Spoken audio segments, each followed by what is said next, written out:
Hi, and welcome back to our weekly discussion of our mission in this world as mankind in general and as Jews in particular, as understood from the five books of Moses, the Torah. This week we'll be learning from the book of Devarim again as we come to the end. In this eighth section, or Parsha of the book of Devarim, Moses is delivering his final farewell on this being the day of his death.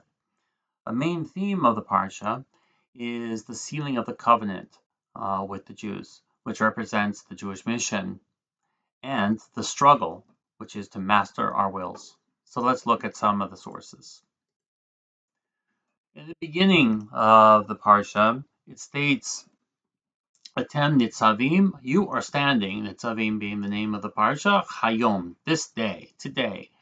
And then just a few verses, a few pasukim later, it's saying that not only are you making this covenant for yourselves, but also v'enasher and anenu po imanu hayom, also with those who aren't here today.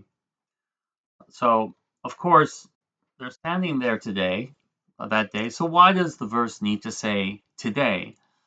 The Rav provides some clarity by saying that this is the second or maybe even third time that the covenant has actually been made with the Jewish people.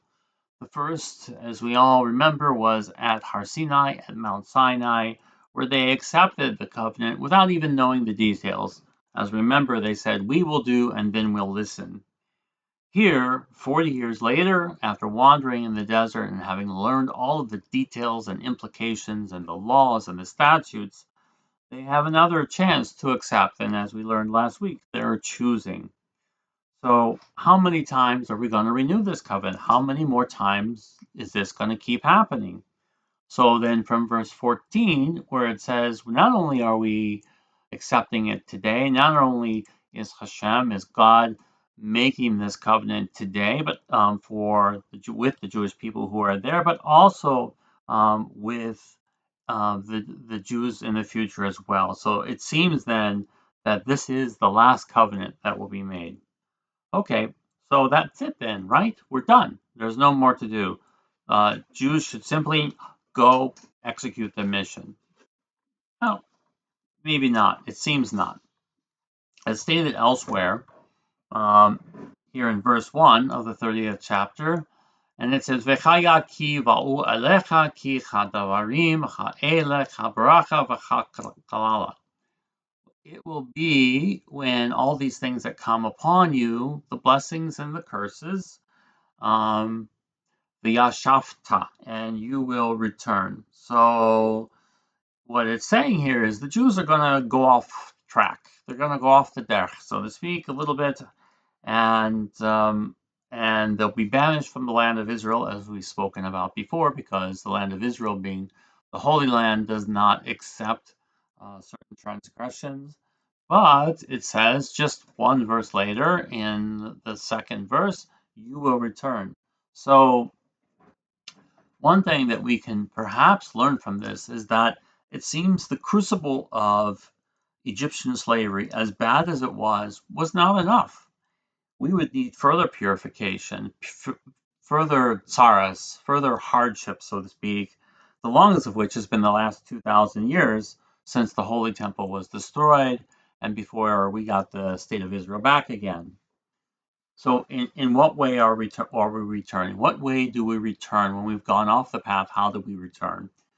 The Rav comes again to help us, and it says, we return with our head, with our hands, and with our hearts. What does he mean by this?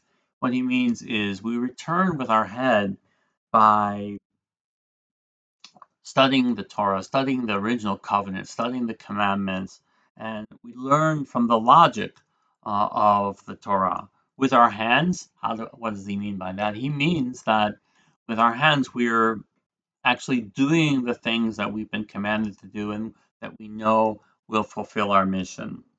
And with our heart, this is the hardest part. This is the hardest part of the v'shavta, of the returning. It's that we are actually experiencing Hashem and the shared spirituality, which is such a large part of our existence. So great. So we gone off path, and now we return. Question you may ask is, what prompts this return?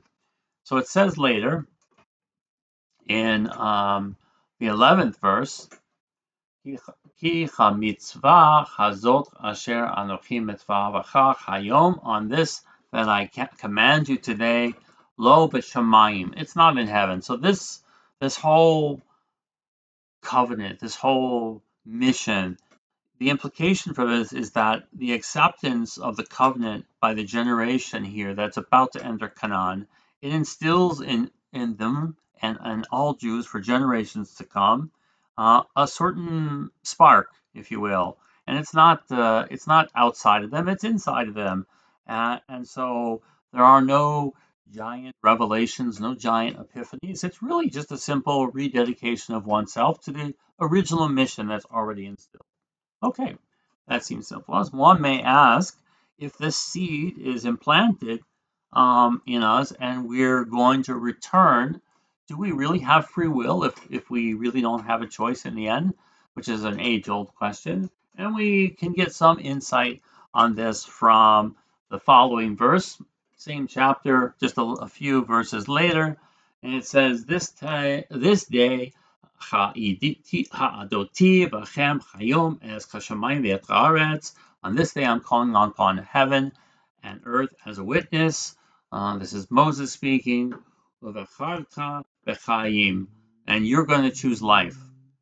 The question is further emphasized here. Then Moses is saying that heaven and earth are going to be a witness, which we've discussed before, but significantly it says you're going to choose life. So is this free will? This is their being told this is what's going to happen.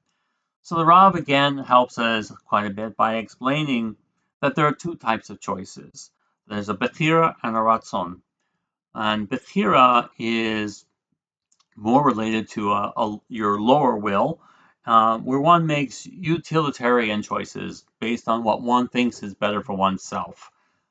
The higher will, the ratzon, will always choose the more spiritual route, irrespective of personal sacrifice, which we know is part of the mission, is personal sacrifices. So when the pasuk uses the word uvacharta, which is a form of bechira, it's saying that ultimately your utilitarian choice will be completely in line with the more spiritual choice, the ratzon. So, in summary, then, the covenant with the Jewish people was finalized just on the day of Moses' death, just before they entered what would become the land of Israel. It's clear that the Jews are going to drift off the path, off their mission, but there's this inner spark that will bring them back. And the ultimate goal of Jews and mankind, actually in general, is to align our practical choices with the spiritual choices, and so that we can not only increase our own spirituality, but increase the spirituality of the whole world. May it become speedily done in our days. Besoros Tovos and a Shabbat Shalom.